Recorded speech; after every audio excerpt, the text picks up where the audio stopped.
secours des usagers. Et puis, plusieurs incidents notés en marge de cette grève, des bus AFTU caillassés et des grévistes arrêtés pour entrave aux activités de transport. Également dans ce journal, la grande déception des proches des 12 supporters sénégalais condamnés au Maroc après le report au 13 avril prochain du procès en appel. Fête de l'indépendance, jour J-3, descente de la police à Thiès pour la reconnaissance du parcours du défilé du 4 avril ainsi que pour la sécurisation de l'événement. Et puis en sport, le match amical entre le Sénégal et la Gambie ce soir au stade Abdoulaye Wade à guichet fermé. Les supporters gambiens ne seront pas en reste. Nous avons joint le haut commissaire, l'ambassadeur donc de la Gambie au Sénégal. Dans notre rubrique Point de vue, nous parlerons des assises des Dara.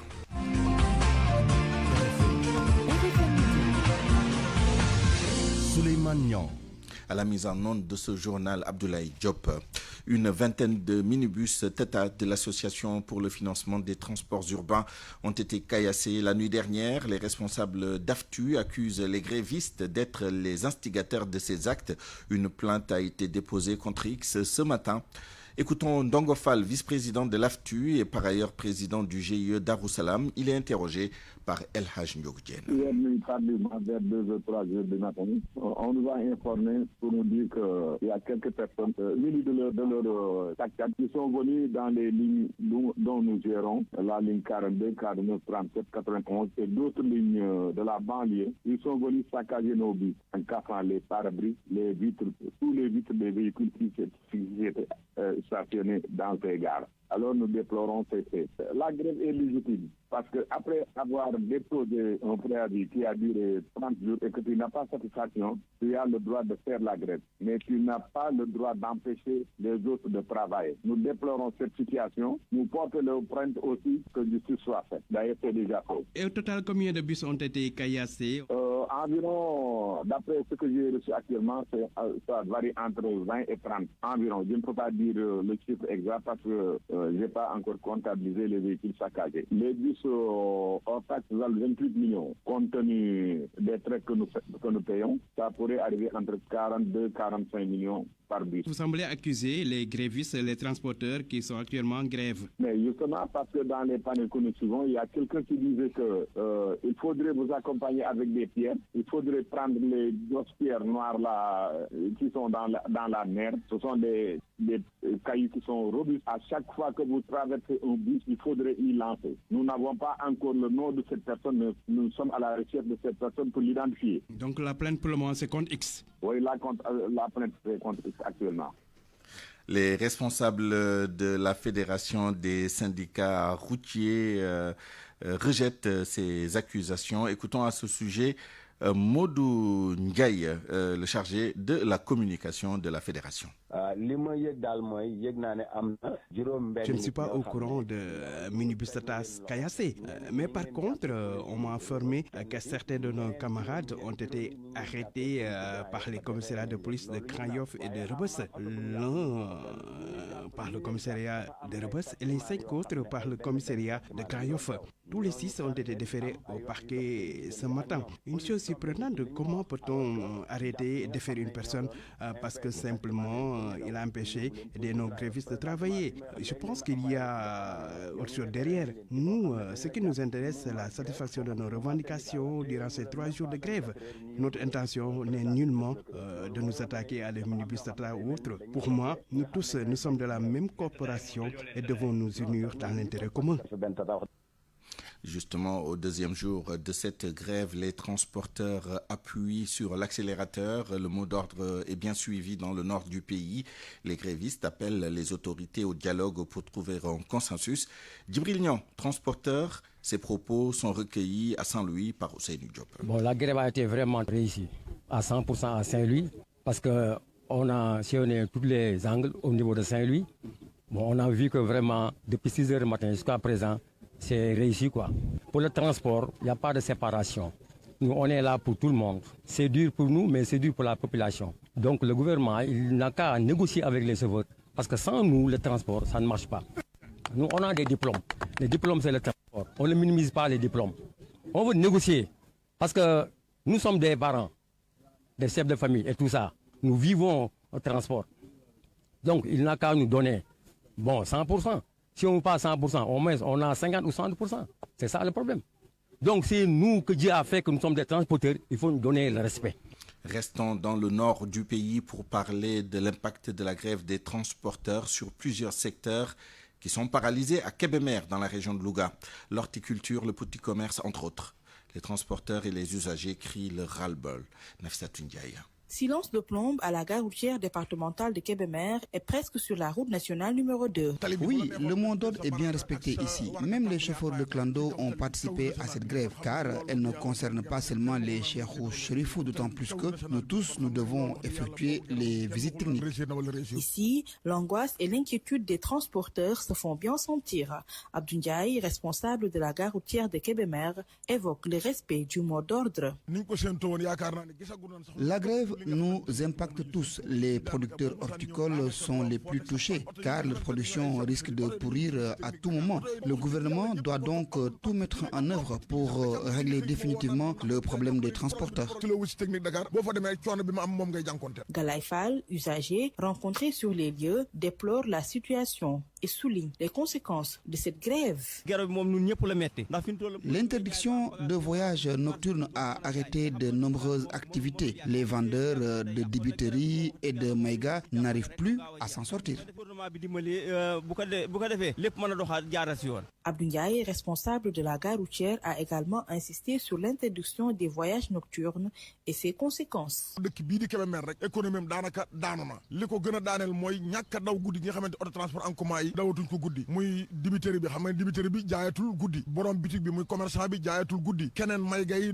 La grève suscite une vive inquiétude à Kébémer. Les déplacements et les activités économiques sont perturbés. À cela s'ajoute l'interdiction des voyages nocturnes qui complique la vie des transporteurs et des usagers. Nafissatou Ndiaye, Kébémer, Radio Futur Média. Dans la région de Dakar, la grève de la Fédération nationale des transports routiers ne profite pas aux conducteurs de moto Jakarta comme on aurait pu le penser. Selon eux, cette grève est bien différente des précédentes puisque les clients se font désirer. Suivons ce reportage de Seydou Nourouba. Contrairement au précédent mouvement, la grève décrétée par la Fédération nationale des transporteurs routiers ne semble pas avoir l'effet escompté chez les conducteurs de moto Jakarta. Ça n'a rien changé, comme d'habitude. Comme d'habitude, ouais. Depuis hier quoi. Depuis hier. Puis le matin on est là, on n'a rien. Après les policiers, le fatigue. En pleine ville, de nombreux jeunes, casques bien vissés sur la tête, attendent depuis un bon moment d'éventuels clients, une scène qui contraste avec l'appel à la grève. On a l'impression que ce mot d'ordre ne concerne pas Dakar, confie l'un d'eux. C'est comme d'habitude. Ah bon? Oui. Moi j'ai dit que la grève n'a pas... On n'a pas appliqué ça ici à Dakar. Je dis que la grève c'est de région à région parce que ici à Dakar les voitures circulent bien, oui. Je crois même que les tatas ne vont pas circuler mais elles circulent, c'est comme d'habitude. On ne se sent pas à l'aise quoi. D'autres conducteurs abondent dans le même sens. Pour eux, les temps sont particulièrement difficiles au point qu'il leur est impensable de rester une seule journée sans travailler. Une réalité qui illustre bien le dilemme auquel fait face une bonne partie des acteurs du transport. Et puis, avant de boucler cette page consacrée à la grève des transports, nous allons entendre Cheikh Diop sur le réchauffement du front social avec les grèves dans les transports et le projet de grève des centrales syndicales prévu en début avril. Le secrétaire général de la CNTS-FC soutient que les professionnels du transport vont rencontrer aujourd'hui même une délégation du Conseil du dialogue social sur le plan d'action des centrales syndicales. Cheikh Diop demande à l'État d'initier au plus vite un dialogue constructif. Cheikh Diop, invité de RFM Matin aujourd'hui. Qui se manifeste par des grèves et par des plans d'action qui se déroulent, notamment au niveau du transport routier avec la Fédération du transport qui présentement est en grève, mais aussi le plan d'action élaboré par le Front pour la défense du travail qui également est en cours et qui se manifeste par une marche et un projet de grève. Pour ce qui est de la grève du secteur du transport, nous pensons que l'État doit agir rapidement et convoquer des négociations pour trouver des solutions. Et dans ce cadre, je crois que le Haut Conseil du dialogue social est entré en action et qu'aujourd'hui, très probablement dans l'après-midi, la fédération va se retrouver avec une délégation du Haut Conseil du dialogue social. Espérons qu'à l'issue de cette rencontre, les autorités vont agir et agir vite.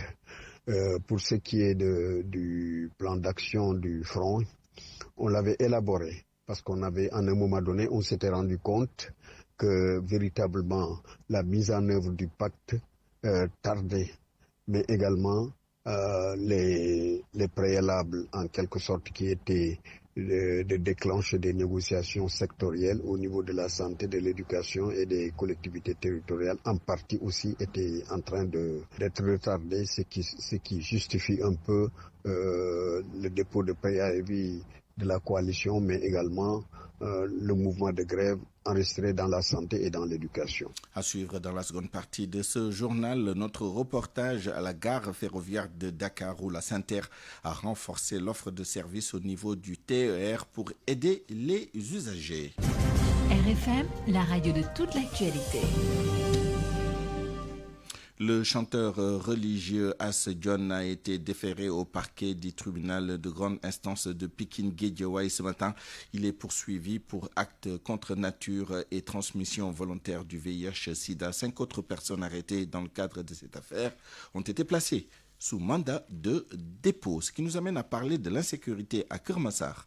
Trafic de drogue, viol, vol, meurtre, agression et autres cas présumés d'homosexualité, les habitants de ce nouveau département de Dakar, gagné par la psychose et l'inquiétude, les responsables locaux du Front pour la défense de la démocratie et de la République tirent la sonnette d'alarme et demandent aux autorités de renforcer la sécurité à Keur Massar.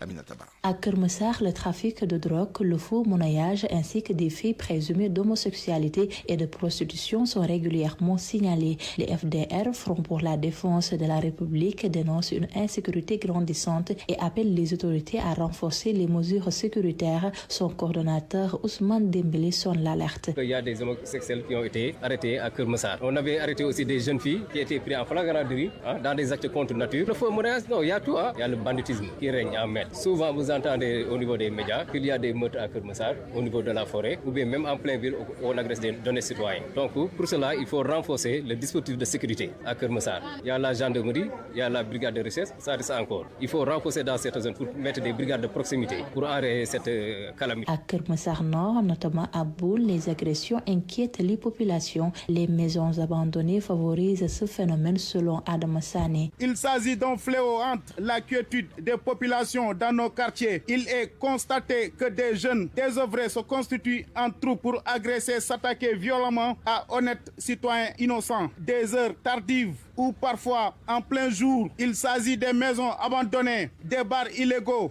favorisent une niche pour les malfaiteurs. Aujourd'hui, nous interpellons les autorités locales, notamment la municipalité, à créer des comités de vigilance dans chaque quartier. Pour ces membres du FDR, le renforcement des infrastructures sécuritaires dans le département de Keur Massar reste le seul moyen de lutter efficacement contre cette insécurité. Aminata Ba, Keur Massar, Radio Média.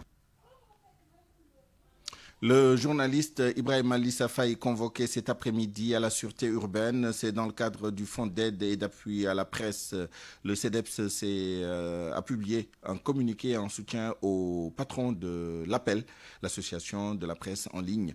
Le CEDEPS, qui dénonce la gestion jugée scandaleuse et illégale du fonds d'appui, rappelle que l'analyse critique de la gestion des ressources publiques relève pleinement de l'exercice du journalisme et de la liberté d'expression. En conséquence, le CEDEPS dénonce une énième tentative d'intimidation. Synthèse, Pape Ibrahim Ndiaye. Le CEDEPS monte au créneau après la convocation du journaliste Ibrahim Lissa Faye à la sûreté urbaine cet après-midi. Une démarche que l'organisme assimile à une tentative d'intimidation en lien avec ses critiques sur la gestion du fonds d'appui et le développement de la presse. Mamadou Ibrahim soutient que Ibrahim Lissa Faye n'en fait que son travail de journaliste en s'interrogeant sur l'utilisation transparente des ressources publiques. Dans le même temps, Mamadou Ibrahim est revenu sur la distribution du fonds d'appui et de développement de la presse, distribution répartition injuste et biaisée. Sur 1,9 milliard de fonds publics, près de la moitié ont été attribués à la presse privée. Face à ces constats, le CEDEPS exige un audit indépendant et une réforme du mécanisme d'attribution. Enfin, le CEDEPS s'oppose au projet du Conseil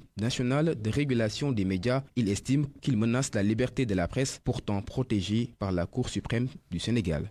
12h16. Comme annoncé il y a quelques jours, les opérations de déguerpissement ont été lancées ce matin au marché Ocas de Touba. Forte mobilisation des Baïfal pour faire libérer les trottoirs et autres espaces occupés de façon illégale. Les alentours des domiciles des fils de Cheikh Ahmadou Bamba, de même que ceux de la grande mosquée également concernés. Les victimes se disent inquiètes. Il est 8h30.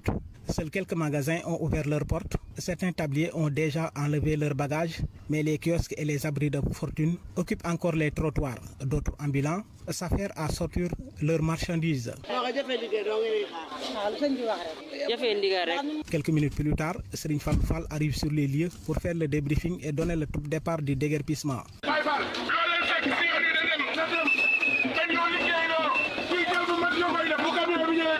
Sur place, El Hadji Fall, président des marchands tabliers, reconnaît qu'ils n'ont pas vraiment le choix. C'est vraiment difficile, mais il faut vraiment qu'on respecte le ndigal du Khalif. Beaucoup de marchands ambulants ont déjà pris leurs bagages. Il reste encore des kiosques et des installations. Toutefois, El Hadji Fall plaide pour un accompagnement des acteurs impactés par cette opération. Beaucoup de personnes vont perdre leur emploi. Nous demandons un accompagnement. Les autorités doivent aussi nous aider à recaser ceux qui ont été déguerpis. Comme annoncé, les Baïfal ont démarré très tôt les travaux de déguerpissement du marché Ocas et les alentours des maisons des fils de Cheikh Ahmadou Bamba et de la grande mosquée. Toutes les occupations anarchiques des trottoirs et des allées sont appelées à être démantelées sous la surveillance des forces de sécurité. RFM Touba, Pape Mbaye Diaw. RFM, l'info c'est ici. L'info c'est ici.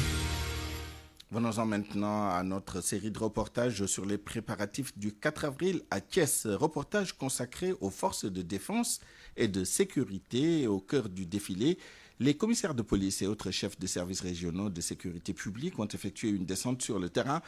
Ils ont parcouru l'avenue qui doit abriter le défilé pour une mission de reconnaissance. Les FDS veulent s'assurer que toutes les dispositions sécuritaires sont prises. Une opération de contrôle dirigée par Safia Toumbaï, commissaire de police principale et chef du service régional de sécurité publique de Thiès. Cher Anta Diop. Ces forces de défense et de sécurité, notamment les différents chefs de service, les services régionaux de sécurité publique de Thiès, Mbour, Tivaouane et même de Dakar, ont sillonné les artères de la capitale du rail, le parcours du défilé pour pouvoir mener à bien leur mission. Safia Toumbaï, commissaire de police principale au commissariat central de Thiès. Effectivement, c'est en application des instructions de l'autorité de police. L'objectif de cette opération, c'était vraiment de faire une reconnaissance, l'itinéraire du défilé. La police va déployer des moyens importants pour assurer la sécurité des populations. Baliser le terrain, mettre en place des dispositifs, positionner des barrières. Et vraiment, c'est un enchaînement, tout un processus. On a identifié tout à l'heure vraiment le secteur de la police qui est vaste, qui va la zone de jonction avec la gendarmerie, vers l'église qui se trouve vers juste le Auchan, jusqu'à la station EDK. Donc c'est une longue distance, il faut vraiment des effectifs costauds et des moyens pour pouvoir gérer ces secteurs et sécuriser quand même, les gens qui vont venir ici assister au défilé. Des mesures draconiennes seront prises à partir du 3 avril. Pour la veille, à partir du 3 avril vers 23h, donc fermer les actes jusqu'au 4 avril à 15h. Donc il y a des mesures particulières concernant la fermeture de certains commerces. Il y a d'autres mesures qui concernent peut-être la fermeture des fenêtres, balcons. C'est pour des raisons de sécurité parce qu'on aura sur place des autorités, le président de la République. Pour l'heure, plusieurs axes menant vers la promenade des Thiessois et les lieux du défilé sont fermés. RFM Thiès, Cheikh Anta Diop. Le Sénégal fait-il face à un risque d'épidémie de méningite noté il y a un mois en Angleterre et quelques cas enregistrés en France? La division de la surveillance épidémiologique du ministère de la Santé et de l'Hygiène publique rassure, le système d'alerte au Sénégal n'a détecté aucun cas suspect. D'ailleurs, le Sénégal dispose d'un laboratoire dédié exclusivement à la détection de cas confirmés de méningite et cette maladie est intégrée dans le programme élargi de vaccination. À Wambay. La méningite, la forme bactérienne, fait partie du système de surveillance au Sénégal, de même que les autres pays africains qui composent la ceinture méningétique. Un point de la situation est fait chaque semaine, nous dit le Dr Boli Diop, le chef de la division surveillance épidémiologique de la direction de la prévention du ministère de la Santé et de l'Hygiène publique. La méningite est une maladie qui pose un problème de santé publique en Afrique, notamment dans la ceinture méningétique qui part depuis l'Éthiopie à l'est jusqu'au Sénégal à l'ouest. Donc au niveau du Sénégal, sur l'ensemble du territoire national, sur plus de 1700 structures de santé, y compris les hôpitaux, chaque semaine, on fait la notification des cas suspects de méningite. Pour vous dire aussi que c'est parce que la méningite pose un problème de santé publique, notamment la méningite bactérienne, que le Sénégal a introduit dans son programme élargi de vaccination plusieurs vaccins qui luttent contre ces méningites bactériennes. La surveillance au cas par cas est de rigueur grâce à la disponibilité d'un laboratoire de référence. Et actuellement, il n'y a pas de district en alerte, selon le Dr Diop. Chaque personne qui présente des signes de méningite, on fait ce qu'on appelle une ponction lombaire pour voir l'aspect du liquide céphalorachidien et pour avoir des orientations diagnostiques. Et au Sénégal, il y a un laboratoire de référence qui est situé au niveau du centre hospitalier national d'Albert Royer. Les points d'entrée au niveau terrestre et aérien sont aussi sous contrôle. L'aéroport, le port, mais aussi certains points d'entrée terrestres comme Moussala sont suivis et on n'a pas en tout cas eu de notification des cas de méningite. Même si des cas de méningite bactérienne sont notés actuellement en Angleterre et en France, la division de la surveillance épidémiologique dit se fier à son dispositif mis en place. Selon les estimations de l'OMS, selon les estimations de l'Organisation mondiale de la santé, plus de 2 millions de cas de méningite ont été enregistrés en 2023, dont 260 000 décès notés. RFM. L'actualité international. Le journal international avec vous, Mohamed Ali Mouba, bonjour. Bonjour Suleiman, bonjour à tous. Blocus du détroit d'Ormuz, l'accès aux médicaments menacé en Afrique. Oui, l'Afrique, victime collatérale de la guerre au Moyen-Orient, une pénurie de médicaments menace le continent qui importe, vous le savez Suleiman, plus de 70% de ces médicaments, principalement d'Inde et de Chine. En cause, le blocus du détroit d'Ormuz qui rallonge principalement les trajets et augmente aussi le coût du transport. Nafisa Toussila. Selon France 24, l'Afrique, qui importe plus de 70% de ses traitements et 95% des principes actifs pour en fabriquer, encaisse de plein fouet la crise actuelle sur le front de la santé. Certains principes actifs fabriqués en Chine sont transformés en Inde et expédiés en Afrique via Dubaï, plaque tournante des médicaments fabriqués en Asie. Avec les représailles iraniennes contre les intérêts américains dans les pays du Golfe et le blocage du détroit d'Ormuz, le port de Dubaï tourne au ralenti, de même que le fret aérien. Une situation qui intrigue l'OMS. Ces derniers jours, plusieurs ONG en Afrique ont alerté sur des risques de pénurie de nourriture et de médicaments pour des millions de personnes vulnérables avec cette guerre au Moyen-Orient. Au-delà de la question des médicaments, il y a aussi tout le matériel médical nécessaire à la vaccination et aux accouchements, entre autres. Une situation qui pourrait aussi impacter les coûts de beaucoup de médicaments. Selon d'autres sources médiatiques, les laboratoires et les agences humanitaires cherchent d'autres solutions d'acheminement. L'une des solutions serait un transit vers Istanbul qui ajoute 2 à 5 jours de transport ou bien un réacheminement maritime via le Cap de Bonne-Espérance en Afrique du Sud. Dans les deux cas, cela coûte extrêmement cher pour les importateurs en raison de la crise du pétrole. Suleiman, la guerre au Moyen-Orient, l'Iran qui prépare activement une éventuelle éventuelle invasion terrestre du pays par les Marines américains qui font cap vers le pays des Mollahs. Les gardiens de la Révolution ont lancé, vous le savez, une vaste campagne officielle visant à recruter des enfants de 12 ans pour, je cite, défendre la patrie. En pleine guerre, les ONG dénoncent des risques mortels et rappellent que l'utilisation des mineurs constitue un crime de guerre selon le droit international. Autre aspect de l'actualité internationale, Israël réactive la peine capitale et essuie les critiques d'organisations de défense des droits humains. Oui, en Israël, la décision de rétablir la peine de mort pour certains actes qualifiés de terroristes suscite une vive controverse.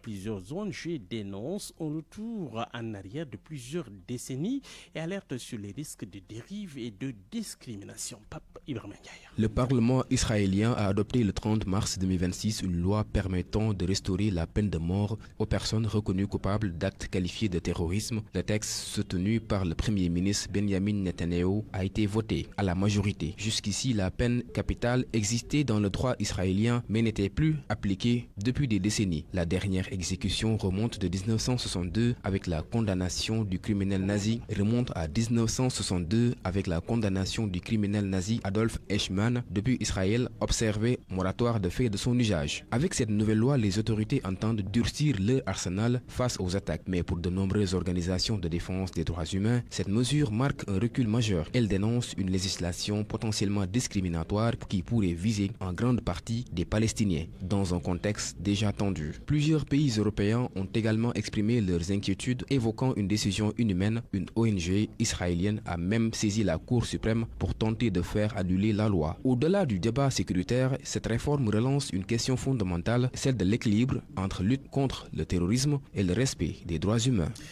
Kenya, Suleiman, le bilan des inondations s'élève à 110 morts. Plus de 30 comtés du Kenya ont été affectés par de fortes pluies, des pluies torrentielles qui ont provoqué de graves dommages aux infrastructures et plongeant les populations du Kenya dans la détresse absolue. Merci, Mohamed Ali Mouba. RFM, partout, tout le temps. Retour à l'actualité nationale, je vous le disais tout à l'heure, grève des transporteurs pour aider les usagers. La SENTER a renforcé l'offre de services au niveau du TER. Du coup, la grève ne se fait pas sentir. Certains n'étaient même pas au courant. Reportage à la gare du TER.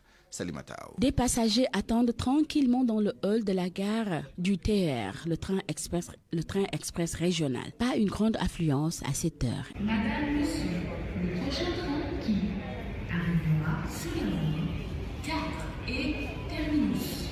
La grève des transporteurs, certains n'étaient même pas au courant. Bon, man gisuma ne grève bi amna impact bu baax par rapport ak transport bi quoi parce que d'ailleurs démb sax lañ ko waroon ñëw mais dama ne naa bàyyi ba tey voir ndax oto dina am wala oto du am quoi. Isolé sur un banc, Vieux-Mar scrolle sur les réseaux sociaux. Il est bien au fait du mouvement d'humeur, sauf qu'il estime que les grévistes doivent changer de méthode vu les nombreuses alternatives. Il n'y a pas de grève parce que les tatas sont en train depuis hier. À 10h comme ça, peut-être tous les matins, on avait observé ça. Mais vers 10h, les tatas roulaient. Et présentement, comme ça roule, il n'y a pas de problème. Et vous n'êtes nullement impacté? Non, moi, je n'ai pas senti vraiment la grève. Cheikh Mbaye vient de Rufisque. Il apprécie l'augmentation des rames, même si tout le monde ne peut pas prendre le TER. Je pense que le TER est une aubaine pour nous, parce qu'avec la difficulté et la grève des transporteurs, je pense qu'il y a des répercussions, quoi. Donc les gens ont des difficultés pour se déplacer. Et je pense que le TER avec le renforcement des rames, donc ça a vraiment permis à plus le besoin des usagers. Et les gens vont normalement à leurs occupations, vont travailler aussi à l'heure. Vraiment, c'est une très bonne chose, quoi. Pour d'autres, grève ou pas, ils ont fait leur choix. Il est hors de question de reprendre les transports en commun.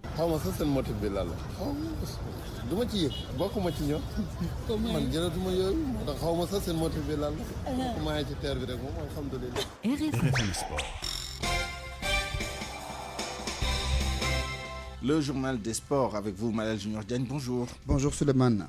Sénégal contre Gambie, les nouveaux à l'honneur. Les nouveaux joueurs qui n'ont pas encore foulé la pelouse du stade Maître Abdoulaye Wade en tant que titulaires sont attendus pour donc défier cette équipe gambienne. On peut citer parmi eux Mamadou Diaron, mais également Mendy Nobel ou encore Yevan Diouf. Le consultant Mohamed Gandour estime que face à la Gambie, ce sera un match important pour l'esprit de l'équipe nationale du Sénégal, mais également il sera important pour le sélectionneur afin de préparer les prochaines échéances. Mohamed Gandour, consultant que nous avons joint ce matin. C'est un match très important pour moi dans la continuité du premier match contre le Pérou. Vous savez, en général, quand vous avez des équipes comme ça qui championent et qui jouent des matchs juste après, on a le phénomène qu'on appelle le phénomène de décompression. On va dire que le Sénégal arrive avec une confiance incroyable. Devant la Gambie, c'est sûr que c'est un derby et on va tester surtout la capacité de concentration de ce groupe. Les Gambiens aussi auront à cœur de faire un très grand match, le derby de la Sénégambie. Bon, c'est une question face aux voisins gambiens. Est-ce qu'on peut s'attendre aujourd'hui à ce que Pape Thiaw aligne, par exemple, Diaron et Diao sur les flancs? Écoutez, moi je m'attends, j'aimerais bien, j'étais très content déjà de la titularisation de Mori. N'oubliez pas que le match contre le Pérou, on joue sans Kalidou Koulibaly, sans Edouard Mendy, Sadio Mané, c'est quelque chose. Et voilà, moi j'aimerais bien qu'on mette ces deux flèches, ces deux talents purs. Diao est en train de revenir, il est rentré contre le Pérou, on a senti que c'était pas aussi tranchant que ça, mais on lui donne du nez de cette patte du Sénégal, en l'occurrence Mamadou Diafom. Oui, j'aimerais bien les voir les deux sur les ailes, avec peut-être un Chérif Ndiaye en attaque, et voir ce que ça donne. Et j'aimerais bien que Yevan Diouf soit titulaire. Les supporters du Sénégal retenus au Maroc sont dans l'esprit de la fédération et de l'équipe nationale du Sénégal. Les joueurs ont manifesté leur soutien hier à ces derniers sur le champ.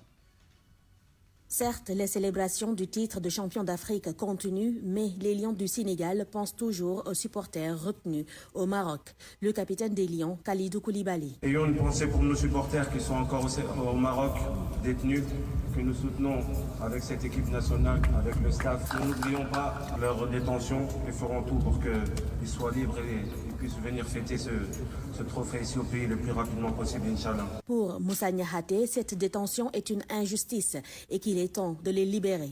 C'est incroyable, c'est incroyable. Vous savez, on a des moments de joie comme aujourd'hui, mais quand on pense à eux, c'est vrai qu'on a une profonde tristesse parce que c'est ça la réelle injustice. Vous savez, on parle de la CAN, d'un trophée, des matchs gagnés, mais ça c'est pas la vraie vie. Il y a des familles qui attendent leur père, leurs frères, leurs neveux pour qui rentrent chez eux. Ça fait plus de 2 mois. C'est juste incroyable ce qui se passe. Et nous, on a une grosse pensée pour eux et on attend juste qu'ils soient libérés parce que c'est ça la vraie vie. C'est des choses importantes comme ça. En tout cas, on a une grosse pensée à eux, on les aime fort et on a hâte qu'ils rentrent chez eux. Selon Abdoulaye Fall, la fédération reste toujours engagée pour la libération de ses supporters. Pensez pour les 18 supporters qui sont retenus. Comme je l'ai toujours dit, on se bat, on va tout faire pour qu'ils reviennent le plus rapidement parmi nous.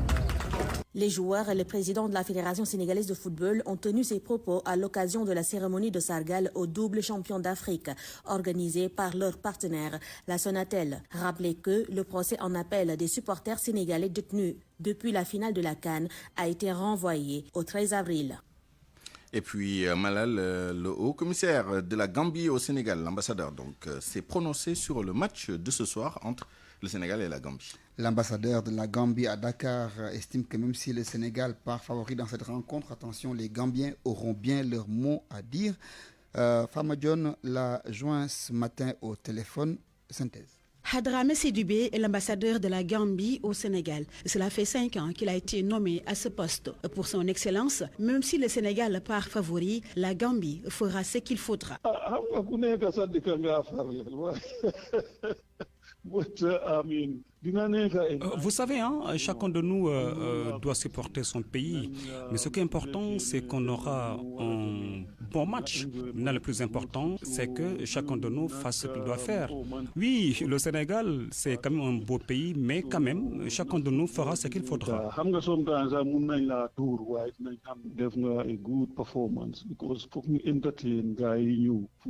Pour l'ambassadeur de la Gambie au Sénégal, même si le match se déroule dans un contexte particulier où le Sénégal assume son statut de leader du foot africain, la fraternité entre les deux pays dépasse le cadre du football.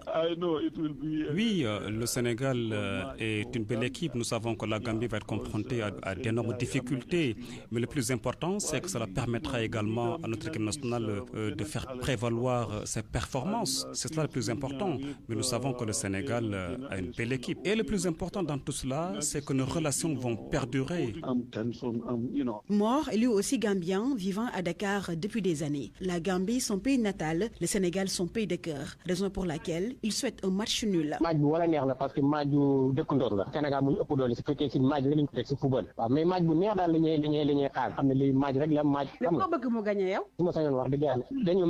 Le Sénégal joue la Gambie cet après-midi. Un match amical comptant pour les préparatifs du Mondial 2026. Le football, pour finir, Suleiman, avec la lutte contre la violence dans les stades, la Ligue professionnelle tient un point de presse demain à 11h à son siège. Cela fait suite donc aux incidents notés après les matchs Guédiawaye-Pikine et Teungueth-Jaraaf. La Ligue annonce également le report jusqu'au week-end du 11-12 avril pour la tenue de la 22e journée qui avait été initialement prévue pour ce week-end-ci, Suleiman. Merci, Malal Junior Diagne. L'info, c'est ici. L'info, c'est ici. À 12h36, évoquons la tristesse et la déception des familles de supporters détenus au Maroc. L'attente devient intenable au lendemain du deuxième renvoi du procès en appel. L'épouse d'un des supporters condamnés de l'ASC Lebougui s'est confiée à Anna Rocha, le cœur meurtri et amer.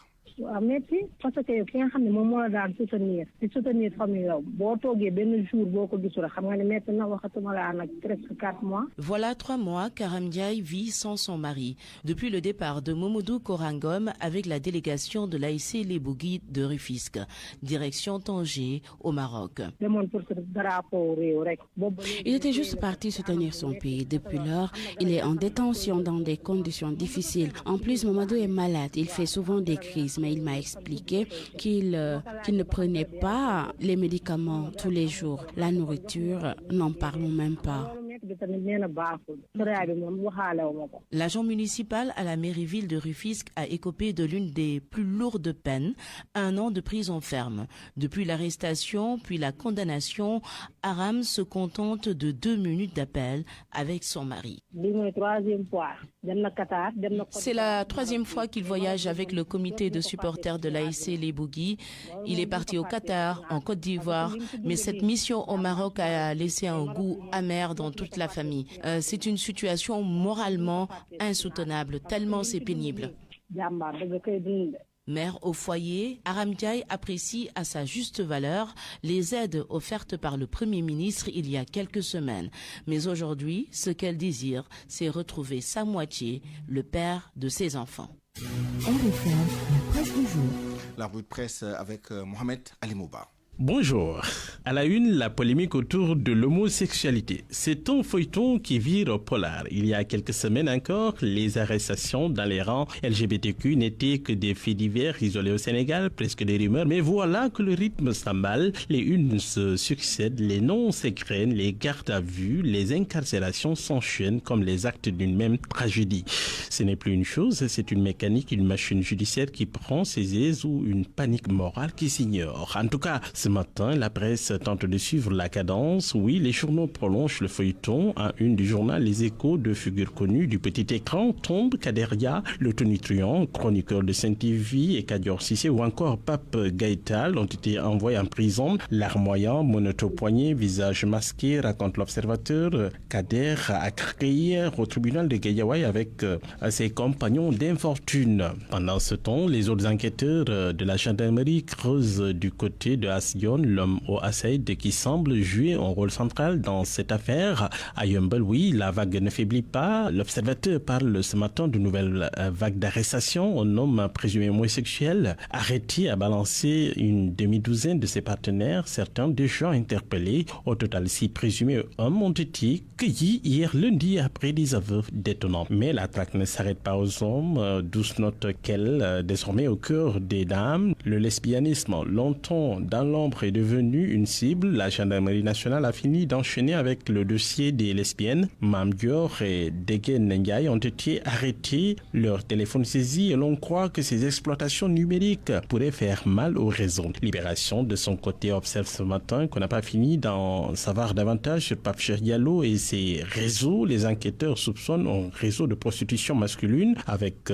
donc des circuits occultes de fonds tracés. Le juge cible en tout cas le blanchiment d'argent. Le parquet, lui, vise l'intervention des circuits occultes d'argent. Point Actu résume le climat ambiant. D'un titre sec, il dit: la machine judiciaire s'emballe. Dans ce climat, une voix s'élève ambiguë, celle du Premier ministre Ousmane Sonko, qui alerte dans Vox Populi. Il est parfois, selon lui, dangereux de diffuser l'acte prohibé que d'accomplir l'acte lui-même, mais dans la même foulée, il dénonce les lobbies homosexuels. Selon lui, ceux-ci n'hésiteront devant aucun moyen pour asphyxier économiquement le Sénégal.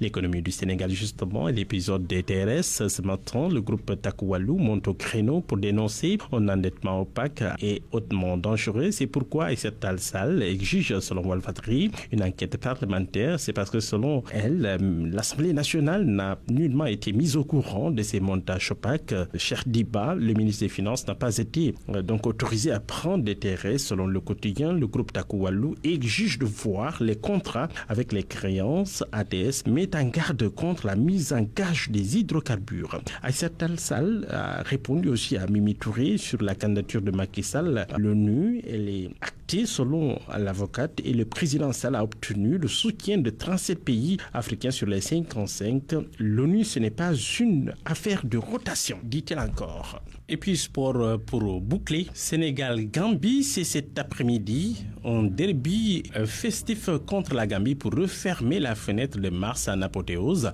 Le journal L'Observateur informe que la légende Baba Mal sera aux côtés de Pape Diouf et de Viviane Chidid ou encore d'autres pontes de la musique sénégalaise pour sublimer la fête. Bonne nuit à tous. Point de vue. Regard croisé sur l'actualité du jour. Bienvenue dans notre rubrique Point de vue à 12h42. Nous allons parler éducation au lendemain de la clôture des assises des Dara et à l'occasion de la journée nationale des Dara célébrée aujourd'hui. Et pour en parler, nous sommes en ligne et en direct avec M. Moussa Niang, coordonnateur de la direction des Dara au ministère de l'Éducation nationale. Bonjour M. Niang. Bonjour monsieur. Nous sommes également avec M. Mohamedou Baro, fondateur du réseau des journalistes pour l'information religieuse, qui est également notre confrère. Bonjour Mohamedou Baro. Bonjour Souleymane. Alors, je vais commencer avec vous, Monsieur Moussa Niang, coordonnateur de la direction des Dara au ministère de l'Éducation nationale. Hier, à la clôture des assises des Dara, le Premier ministre s'est engagé à transmettre l'intégralité des conclusions et recommandations de ces assises au chef de l'État, président de la République, Bassirou Diomaye Faye. Évidemment, il faudrait beaucoup plus de temps pour entrer dans les détails de ces conclusions, mais quelles sont les grandes lignes de ces recommandations et conclusions des assises? Qu'est-ce qu'on peut retenir principalement? Merci Suleiman. Alhamdulillah, je voudrais d'abord saluer mon frère, ami frère Baro Mohamedou Baro. Vraiment, comme vous l'avez dit, le Premier ministre hier a clôturé les assises nationales des Dara qui a débuté depuis le mois de février et qui a connu la participation de 557 communes dans les concertations communales, départementales au niveau régional. Hier, avant-hier, on était à King Place pour partager avec les délégations régionales et départementales le pré-rapport des assises qu'ils ont finalement validé et accepté par consensus. Les points saillants de ce pré-rapport ou de conclusion appellent à un repositionnement des daara, à vraiment mieux donner les daara leur place dans le système éducatif, mais aussi à adopter une approche multisectorielle dans le traitement de la question des daara, avec la création de conseils présidentiels et de conseils interministériels, mais aussi de créer un comité national de pilotage qui va vraiment s'occuper sur les grandes questions touchant les daara, mais aussi un observatoire national des daara. Comme vous le savez, à les daara, il y a souvent des difficultés et l'observatoire se chargera vraiment d'étudier les questions sensibles, questions essentielles des daara. On aura peut-être l'occasion... Oui, allez-y. Alors, non, mais on reviendra peut-être, j'espère en tout cas, sur justement ces problèmes que vous évoquez, certains d'entre eux en tout cas, mais il y a eu la question de l'inventaire, de la cartographie des daara dans le pays. Il me semble qu'il y a un travail qui a été fait. Est-ce que vous avez une vision nette de la situation des daara actuellement au Sénégal? Bien sûr. On est en phase du rapport intermédiaire. Il y aura un recensement complémentaire, mais les résultats du rapport intermédiaire ont donné l'existence de 23 545 daara au Sénégal, fréquentés par plus de 2 600 000 pensionnaires, c'est-à-dire talibés. Donc ça, c'est le résultat de la cartographie nationale. Comme je l'ai dit, c'est des résultats provisoires. C'est un rapport intermédiaire, mais on pense que les daara, qui seront peut-être un nombre de 30 000 environ, parce qu'il y a un travail complémentaire à faire. N'est-ce pas? Donc c'est l'occasion de remercier vraiment les autorités qui ont vraiment pu concrétiser ce projet qu'on a initié depuis 2011. Depuis quelques années, absolument. Depuis 2011, on a pu réaliser. Absolument. Mohamedou Barrow, comment voyez-vous le repositionnement justement de l'éducation religieuse en général, des daara, dans le système global d'éducation du Sénégal? Où est-ce qu'il faut mettre le curseur? Certains, évidemment, on a toujours estimé, notamment dans les milieux religieux, que les daara étaient les laissés pour compte du système éducatif sénégalais, mais d'autres craignent que justement dans l'alternative, le repositionnement des daara se fasse au détriment du système existant et qu'on se retrouve dans une situation assez difficile. Quelle est votre lecture justement de ces assises et quelles sont vos attentes par rapport au repositionnement des daara justement? Je pense que s'il fallait situer un peu le positionnement de ce qui vient de se passer, c'est d'abord on est dans un processus, parce que si vous vous rappelez bien, depuis Abdoulaye Wade, on a commencé des tentatives de refondation des daara, d'y penser d'abord, de faire des assises. Et on est à une étape où on a constaté qu'il y a quand même une évolution. Si je prends l'exemple de l'inclusivité, par exemple, j'ai oublié de saluer M. Nian, il en a parlé un peu.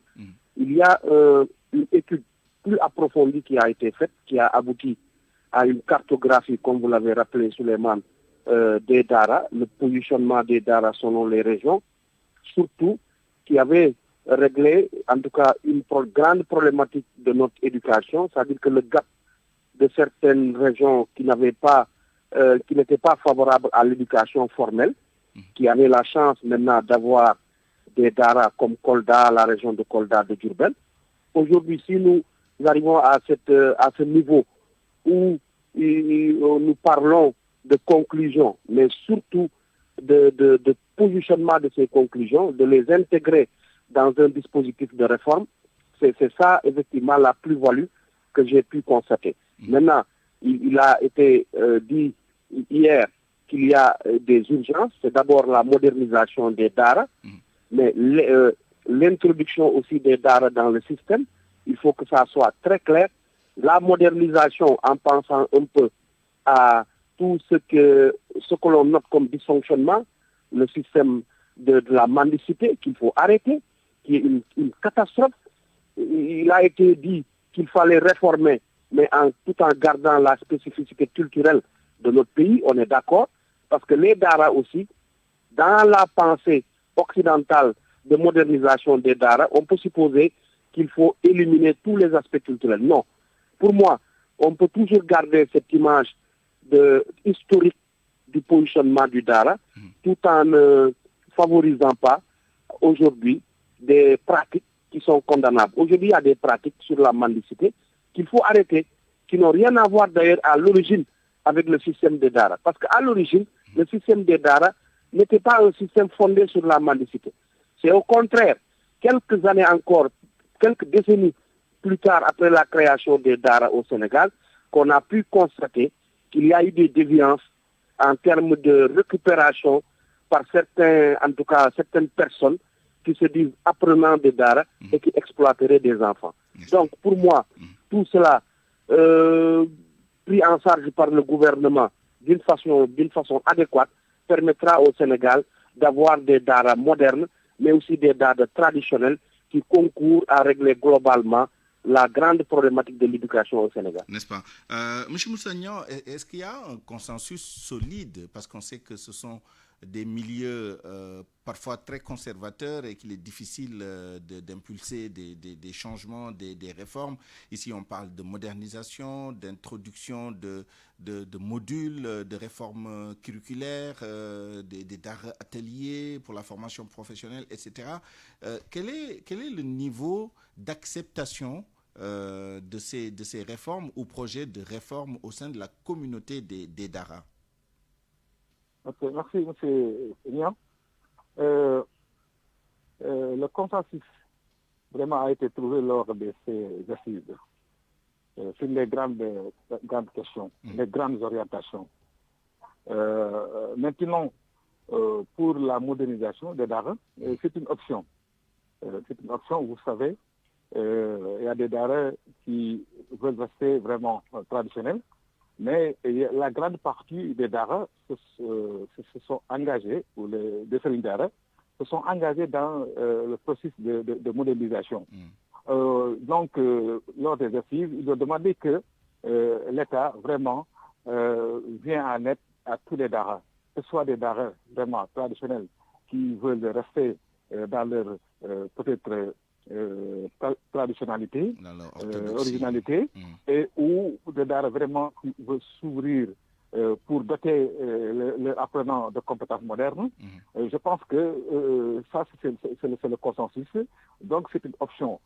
Pour les DARA qui optent pour la modernisation aussi, l'État va les accompagner, les aider. Les autres DARA aussi, il va les accompagner, mais en respectant peut-être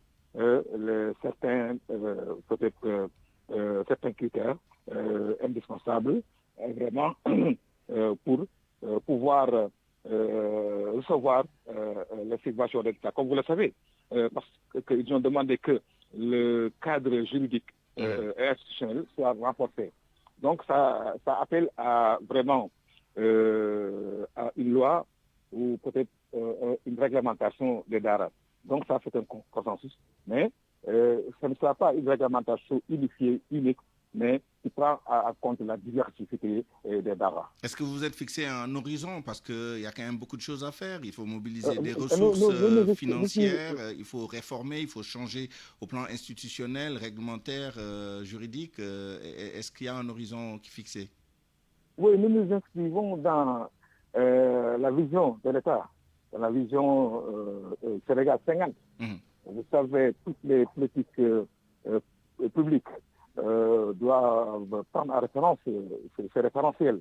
Donc nous inscrivons dans cette dynamique Et le ministère de l'Éducation nationale est en train de transformer cette vision à un cadre opérationnel dans ces documents stratégiques. En termes de politique publique. Merci Moussa Niang, coordonnateur de la direction des DARA au ministère de l'Éducation nationale. Il nous reste 30 secondes, Mohamedou Baro, pour vous demander justement si vous anticipez justement des obstacles qu'il faut contourner et éventuellement si vous avez des solutions anticipées également pour contourner ces difficultés dans la mise en œuvre des réformes dont on a parlé tout à l'heure.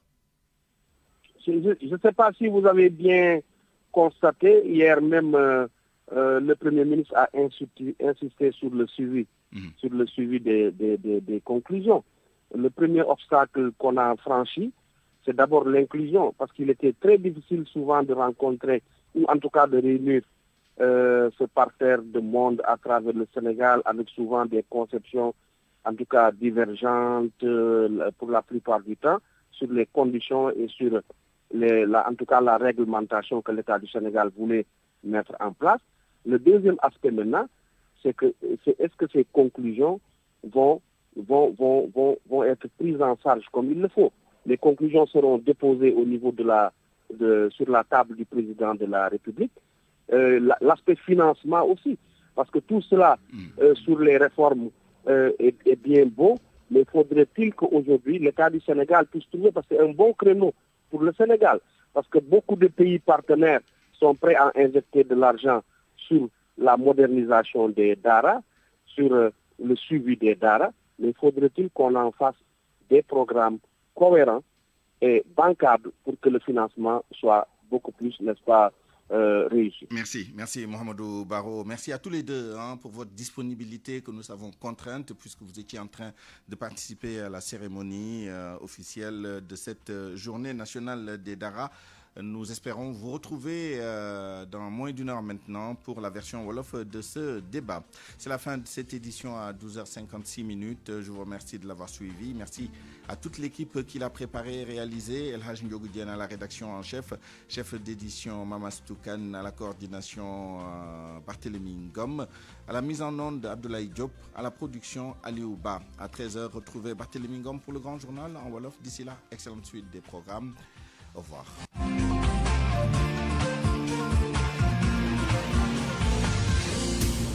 Publicité sur RFM.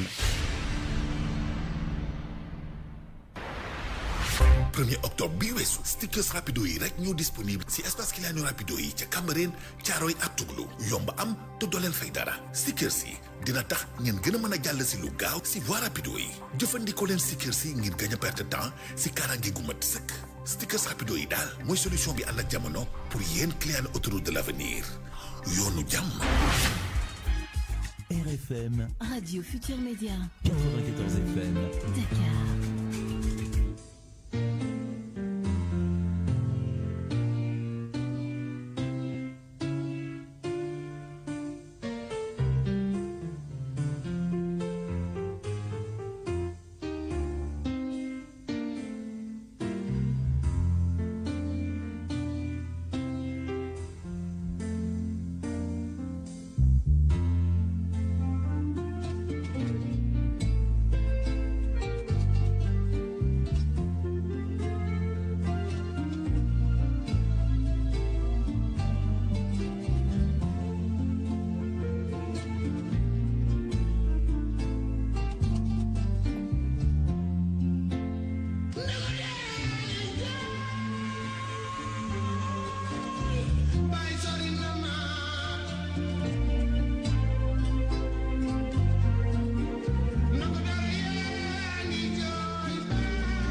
xibaar yi ci RFM.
mbokk yi jërë ngeen jëf ñu ngi leen di gërëm rafetlu seen ànd ak rajo Futur Média benn waxtu ñu dikk ak yéen ci xabaar yi.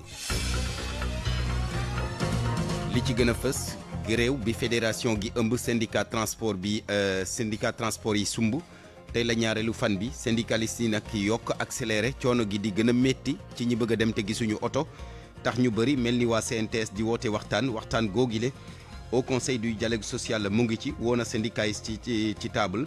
Train Express régional daal di yokk dispositif am ngir dimbali askan wi Salimata Aw moo xëy dem ci gaar bu Dakar ñamu fa fekk nee nañ ko yeguñu sax grève bi jur nag ay incident am na ay bus Tata yu ñu yàq ak it ay grévistes yoo nga xamante ni teg nañu leen loxo supporters sénégalais ya ñu tëj fële ca kaso ya ca Maroc waroon ne la àtte ni ki démb dàqati nañu ko ba fukki fan ak ñett ci weeru avril seeni njaboot ne mbetteel la ñu amee gannaaw dogal googile wëlbatikuwaat sàkku ci autorité ñu yokk jéegu ngir rek ñu mun a libérer seeni ñooñ défilé 4 avril bi ñuy waajal Thiès police ma nga woon ca parcours ba ñu war a défilé dafa demoon rek xool dispositif ba ñu fa def ñeel kaaraangi ga biti réew dañ ci ànd ak Mohamed Ali Mouba sport tey ci ngoon Sénégal di jonganteek Gambie match amical ca stade Abdoulaye Wade ga ca Diamniadio Gambien yi nag ne du ñu may gaynde yi dara donte sax xam nañu ne ñoo leen mën yéen kay yeeg Mamadou Mohamed Ndiaye gis-gis ak RFM daara yi la ñuy waxtaanee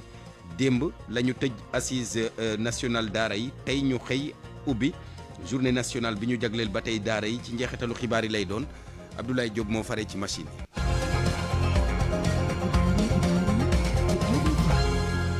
Barthélémy Ngom. mbokk yi jërë ngeen jëf rafetlu gërëm leen ci ànd beeg ñun xabaar yi dañu koy tàmbaleeg dégâts collatéraux yi nga xamante ni. grève bi ay transporteurs yi sumb jur na ko tey la ñaareelu fan bi sax daanaka lu ëpp ñaar fukki bus Tata ñoom la ñu jàpp ne dañu ko caxate maanaam kayaase leen responsable AFTU di ko ñaawlu tuumaal ci nag ñi nga xamante ni ñooy amal grève ci jamono jile nee nañu daañu def ay investigation am na it plainte contre X ba nga xamante ni déposé nañu ko tey ji ci suba Ndongo Fall vice-président bu AFTU bokk ci GIE Darou Salam ñu teewlu ko ay kàddum ci jokko beeg Alaaji Njogu Jeen bi daal tardivement booru entre 3 heures 4 heures du matin daal lañ ñu woo envoyé nu ay vidéo war nañu seen oto yi nga xam ne ñi ngi gaare woon yenn yi ligne 42 yenn yi 49 yenn yi 37 yenn yi 91 ñii mooy bus yi nga xam ne ci GIE Darou Salam lañ bokk waaye am na yeneen bus yoo xam ne ci 14 GIE yi ñu àndal am na ci yeneen ñoo xam ne jotuguma seen bus mais bari na ci saccage yëpp toj seen i pare-brise ñi ko def nag ay moto lañu yoroon entre 3 heures du matin 4 heures du matin lañ ko def à notre grande surprise daal noonu lañ ci jotee porté nañ plainte nag contre X parce que yoon nee na ku bépp travailleur boo xam ne dangaa bëgg a grève war ngaa déposer un préavis de grève boobu bi ñu koy def dañoo bëgg pour négociation mën a am bu ngeen trouver un terrain d'entente ngeen def liggéey préavis bi ci réena am nañ droit dem seen grève parce que échéance bi agsi na mais nag amuñ droit bloqué ñu def ne leen du ngeen liggéey loolu moom c'est du jamais vu dina la damay liggéey bàyyi sama liggéey yow mi bëgg a grève dama ci kër nga toog dafa grève jeex nga jël ci liggéey kon yow da ngaa njot ne transporteurs yi grève ñoo nekk ci gannaaw jëf jooju. mais noonu loolu du transporteurs yi ce sont les syndicalistes yi la ñuy accusé mënu ma tudd ne exactement ne kenn la nag mën naa ba ñu doon syndicaliste may tudd foofu parce que nit itam mën na laa soxore donc occasion bi ci def loolu mais jusqu'à la preuve du contraire daal noo ngi ñaaw njort surtout ñi nga xam ne ñoo doon wax naan na ngeen jël ay xeer bus bu leen romb na ngeen ci duuru xeeru ñuul yooyu nga xam ne yu feer yi jóge ci géej gi kooku moom wax dëgg yàlla moom war nañu ubbi enquête ci moom xamaguma nag la personne exactement ci fan la bokk mais ñaaw nañ njort ñooñu moom ca lañ. limu ko bisin toj ñaata la. environ daal war na jege entre 20 et 30 parce que GIE bi nga xam ne moom laa gis ni GIE Darou Salaam donc li nga xam ne moom lañ ci daj ci ay bis ëpp na 10 te yeneen GIE yi ci des tam am na seen bis yoo xam ne toj nañ leen. fédération gi ëmb syndicat yi yëngu ci wàllum transport ñoom ñiy grève nee nañu daal taluñu toj yi biis am nañu lu leen doy sëkk ndax seeni juróomi camarade di ñu jàpp yóbbu leen defeere leen ci parquet Modou Ndiaye moo yore jokkoo bi ci fédération googu. li ma yëg daal mooy yëg naa ne am na juróom benn nit ñoo xam ne ndawal buur teg na leen loxo ñenn ñi ñu ngi leen jàppe polisu Rëbës kenn ki ñeneen juróom yi ñu ngi leen jàppe polisu Grand Yoff ba defeere nañ leen loolu yëg naa ko waaye ama oto bu ñu yàq yëguma ko fenn ñi ñu jàpp li ñu leen jàpp dafa am ay taximaan yoo xam ne ay benn taximaan yu doon daw ñooñu kar leen am ay wax yu dox seen diggante ak ñoom police tombé ci li ñu ma wax alors que jàpp ñi nga xam ne ñoo doon MPS taximaan yooyu pour ñu daw ñu yóbbu leen police Grand Yoff présentement fi may wax léegi lañ ma am waaye liste bi xamal na ma ñooñu defeere nañ leen ci koo xam ne dañ la jàpp ci mouvement grève boo xam ne mouvement syndical la teew ñu la même pas 24 heures ñu yóbbu la présenté ji la procureur loolu mooy wan ne dafa am ñoo xam ne day mel ni dañuy sotle ñi nga xam ne ñooy bañ grève bi. mais tataay moom tojoo leen tataay. non nun du ñu toj parce que tataay suñuy mbokk lañu suñuy xarit lañu te ñoo bokk corporation bi transport Alain Ndiogou dafa transversal chauffeuru tata bi mooy dawali taxi bis ëllëg mooy dawali bis bi ëllëg même mooy dawali Dakar Dem Dikk transporteur bi da nga ci gis benn transporteuru tata boo xamante ni bi am na ay taxi nga gis transporteur taxi boo xam ne am na ay tata benn métier bi lañ lii 72 heures la rek ñu régler li ñuy régler nañ muñu rek gaare oto yi waaye jóguñu pour yàqal kenn nun daal li nga xam ne loolu lañu yoon sant bu ñu amee lu ñu naqari ci suñu métier dañuy taxaw gaare ba régler solution bi duñu yàqal kenn mais yëguma fenn foo xam ne yàq nañ fa benn tata. li leer mooy tey la ñaareelu fanu grève bi syndicaliste yi nag yokk ci accélérateur bi coono gi di gën a métti ci ñi nga xamante ni ñoo bëgg a dem gisuñu woto tax ay baat jóg sàkku ci ne waxtaan am si diggante nguur gi ak transporteurs yi su ko defee ñu mën a trouver solution Mbaye Babacar Boy transporteur la Ousseynou Diop suñu ndaw la ca Saint-Louis la dénk kàddoom foofu ca Ndar sax fa ko wër yëpp daanaka grève bi am na fa impact bu jéggi dayoo.